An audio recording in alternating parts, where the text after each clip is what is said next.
O governo Lula e o IBGE divulgaram que a inflação em janeiro foi 0,16, segundo eles, a menor taxa no mês desde 1994, o início da série histórica. E bom, eu não vou dizer aqui que o IBGE e o governo mentiram. Não estou dizendo isso, tá?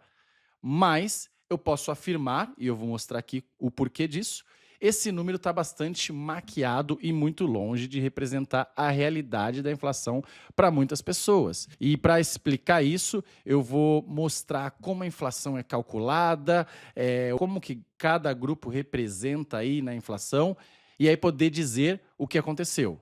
Bom, a inflação nada mais é, né, a definição do que o aumento de preços generalizados, né, de uma cesta de bens e serviços. Então, o IBGE vai lá e ele tenta calcular qual que é a cesta de bens da população média ali, e aí cada grupo específico vai ter um peso. Então, lá dentro você tem, por exemplo, alimentação e bebidas, educação, saúde, cuidados pessoais, despesas pessoais, transportes, habitação. Você tem também comunicação, vestuário, artigos para residência. E cada grupo desses vai ter um peso que representa, na verdade, o quanto esse grupo específico ele consome da sua renda total, né? Então, para a gente ter uma ideia, quando a gente olha, por exemplo, em 2025, janeiro, olha o que aconteceu. O grupo que mais subiu foi transportes, com alta de 1,3%. Faz sentido, né? Porque todo início de ano a gente tem reajuste de ônibus, metrô,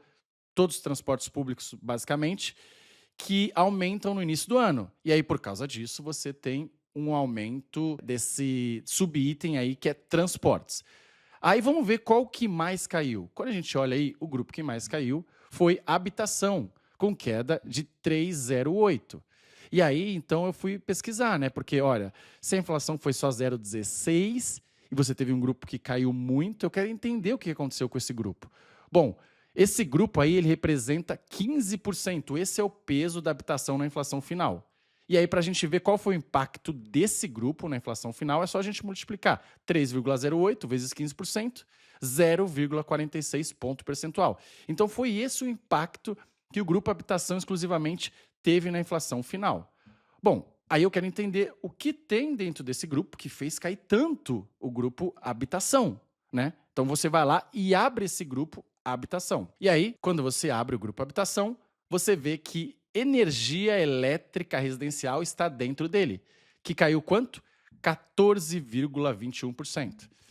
Parece meio estranho, né? Olha, habitação caiu 3,08 e energia elétrica residencial 14,21. Por que será que caiu?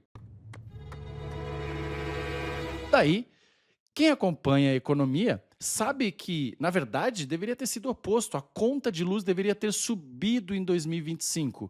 E por quê? Porque, para quem acompanha de novo, e aqui eu vou explicar, você não precisa acompanhar, justamente esse é o meu papel, houve um acordo entre Brasil e Paraguai sobre a energia de Itaipu, que é uma usina binacional, né? Que eles precisam determinar preços em conjunto, e que aí determinou que o Brasil deveria aportar 121 milhões de dólares a mais, o que dá uns 700 milhões de reais, para compensar um erro de cálculo. Quem diria que o governo Lula teria um erro de cálculo, né?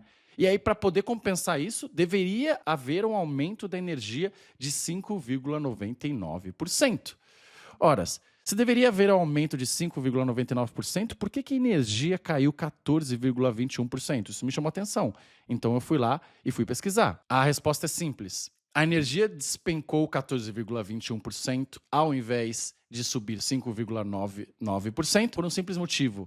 A resposta nisso tudo está em uma estratégia do governo chamada Bônus de Itaipu. Eu vou te explicar. O Bônus de Itaipu foi criado por uma lei de 2002, tá? Bem antiga aí, que permitia que uma parte do lucro de Itaipu fosse usada para dar desconto na conta de luz. Só que ele nunca foi utilizado, né? Então, toda vez que Itaipu tem um lucro, poderia ser utilizado, mas ele nunca foi utilizado. Só foi utilizado 2 vezes, em 2023 e agora em 2025. O governo falou assim: e se ao invés da gente aumentar a conta de luz, né, para poder repassar aquele erro de cálculo, que na verdade deveria ser o certo, se a gente pegasse 1,2 bilhão em caixa de Itaipu e desse um desconto médio para as pessoas? Pois é, foi isso que eles fizeram. O governo pegou 1,2 bilhão que estava no caixa de Itaipu, né, que poderia ser usado para investimentos, etc., e deu um desconto de, em média, R$17 para 78 milhões de domicílios do Brasil.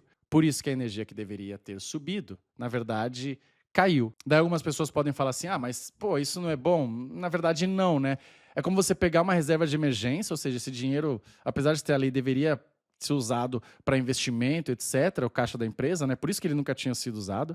É você pegar uma reserva de emergência sua e aí falar, olha, agora eu vou pegar e vou viajar e vou para a Europa. E aí eu vou gastar essa reserva de emergência. E quando vem a emergência, você não tem. Então ele raspou ali todo o lucro de Itaipu para dar um desconto na inflação, para jogar a inflação artificialmente para baixo. Daí algumas pessoas podem perguntar, então, quanto deveria ser a inflação sem essa manobra do governo? Quanto seria a inflação de verdade? E aí aqui eu calculei.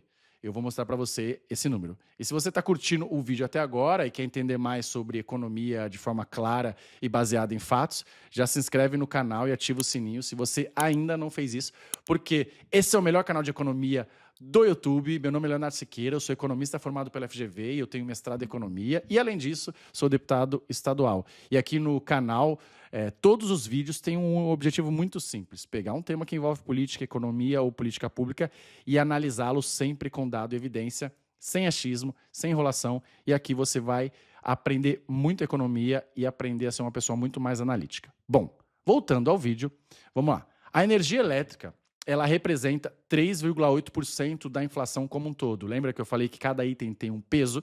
Porque é isso que representaria na sua cesta de consumos?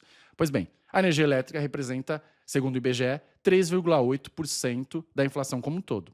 Agora, sabendo desse peso, basta você refazer os cálculos considerando o que realmente deveria ter acontecido com a conta de luz.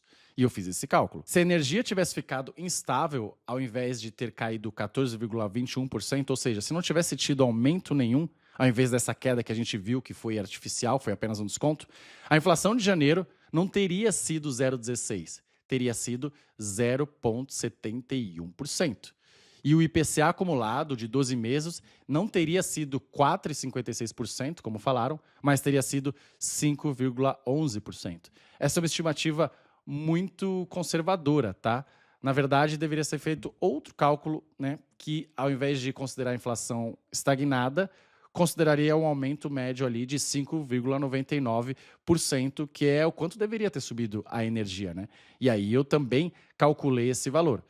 Então, se a energia, nesse segundo cenário, tivesse subido 5,99%, como era esperado, ao invés dessa queda artificial de 14,21%, a inflação de janeiro teria sido, então, 0,94% e não 0,16%.